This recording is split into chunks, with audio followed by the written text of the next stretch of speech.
No, well, you just heard it earlier from our players. As far as overall, defensively, our guys were pretty locked in and dialed into playing against a very good offensive team in Wisconsin.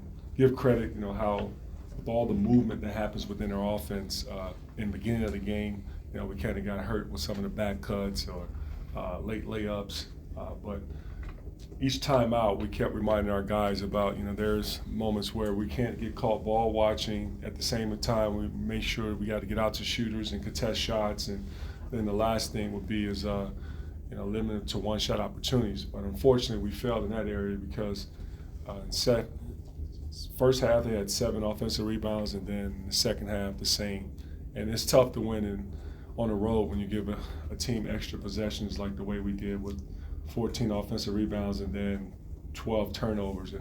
And the turnovers are very undisciplined, like for us, because typically we usually take care of the basketball. But unfortunately tonight, we had some travel calls that was sort of unusual, but we take ownership of it.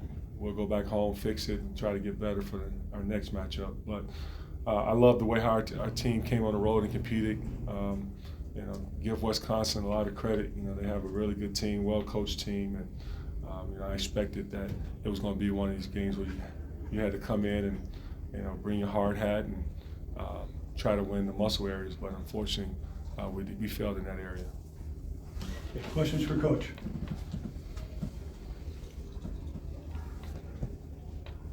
Go ahead. Coach, it seemed at times you were motioning for your team to slow down. What kind of disrupted the patience on offense from Wisconsin's defense? Well, our offense actually was flowing pretty well.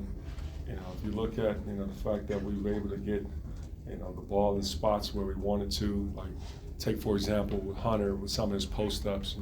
He scored early and quite often in the paint.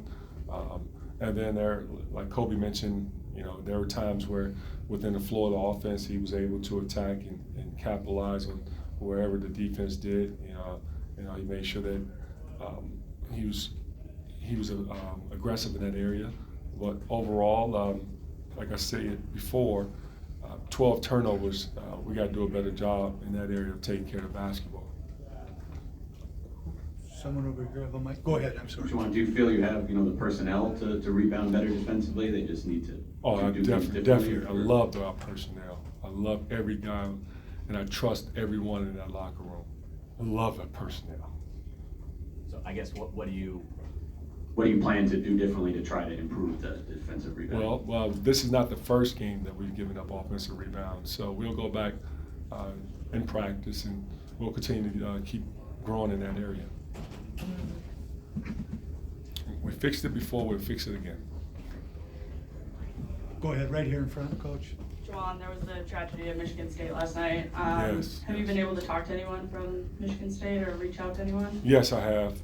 I've talked to Coach Izzo by text as well as Coach Mel Tucker, just letting them know that we at Michigan, despite the sport and how we both are rivals, but when it comes to a tragedy like that, you put the sport aside, and all you think about is that those lost ones that that unfortunately had to deal with that situation.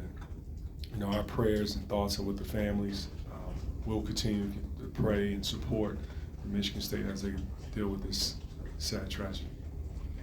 Were you able to talk to your team at all today or last night about it? Yes, we had conversations.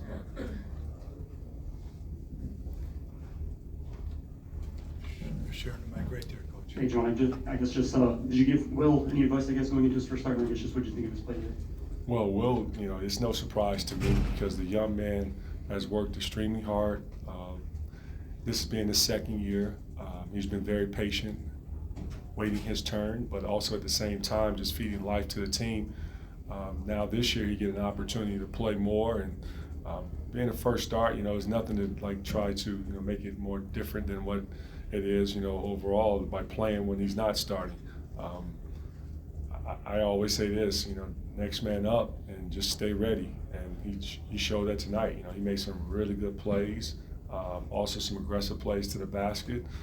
He also did very well defensively versus a tough matchup in Tyler Wall, but he accepted that challenge, which no surprise to me, the staff, and the team.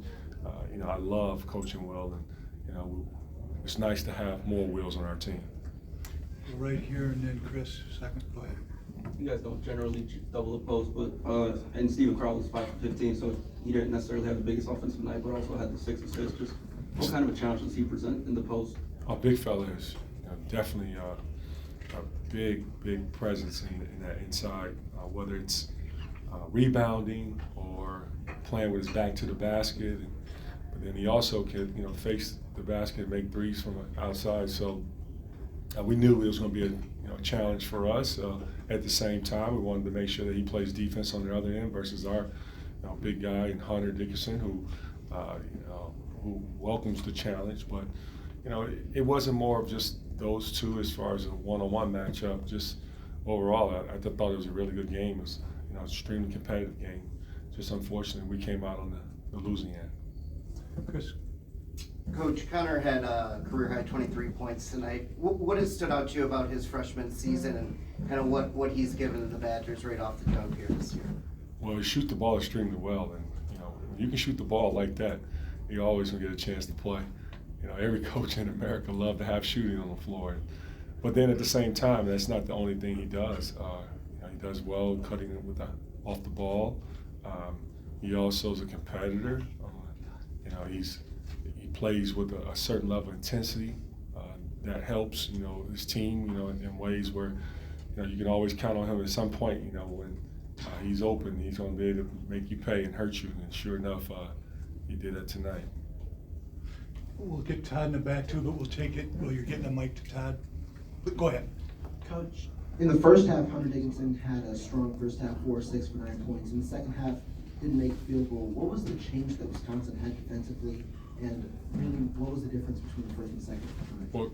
Well, Hunter's an extremely unselfish ball player, and he also is a playmaker as well. So, Hunter understood that Kobe, got going, and he was able to, find him, also set ball screens for him, and at the same time, down the stretch, he was extremely active and affecting the game on a defensive end. Because if you look at, Wisconsin numbers from field goal percentage, they shot 33.8% from the field, and a lot had to do with because of Hunter and his presence in the inside. Todd in the back, Coach. Coach, I wonder if Hunter, if you feel like he embraces kind of that villain role that he played a little bit tonight in front of their student section. Do you get that sense out of him at all? Hunter's a competitor, man. He loves the game of basketball. So I love, having Hunter and I've been with him now for 3 years, and I'm in the trenches with Hunter, 24/7. Okay, one more question. Go ahead. Yeah, Juwan, sort of building off of that, a question I asked some of the other players. I imagine you guys knew it would be a somewhat hostile environment in here this evening after what happened last year, maybe not. And it seemed like some of the players played into it, one player wearing a mask walking in to talk about stealing the performance or stealing a win, another wearing a free Juwan shirt in pregame. I wonder what your thoughts are about your team either having your back or just sort of embracing the role of whatever that role might have been today. Family, man, that's one of the core values of our team is we based our culture on family. Overall, what happened last year was, as we talked about, apologize for it. And I wish that we can have that situation back because never would have reacted the way I did. I hurt a lot of people, and my family, my team, obviously Wisconsin, the coaching staff, fans here, the Michigan fans, and I just don't ever want this to always be remembered as that's that moment. But yes, it's going to be brought up a lot. And, do I regret it? Yes, I do. And do I wish I could have it back? Yes, I do, because I would have never reacted the way I did. Because even though that was me, but that's really not who I am as an individual. But my players know that, and so they know the love that I have for them, and they understood when I had a conversation about the incident I took ownership of it, and I'm still growing, but I'm also vulnerable to let them know that those moments right there, you can learn from it, make sure you don't make those mistakes. And that's the connection that we have. And so I'm so honored and blessed to have young men in that locker room that is enjoying their experience and representing that Go Blue, amazing blue. But I had no idea about the mask and what this is symbolized, or a Free Juwan t-shirt. I was so locked into making sure that I prepared for the game plan versus a very tough team in Wisconsin. And by the way, too, I've had a conversation, as you guys know, I'm sure you've seen it at our Big Ten Media Day with Coach Greg Gard, and I.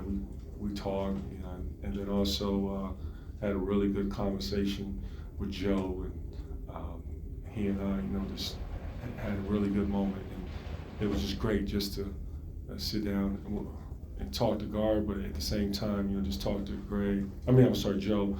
And overall, I can't tell you exactly what we say, 'cause that's more private, but it was a very good conversation.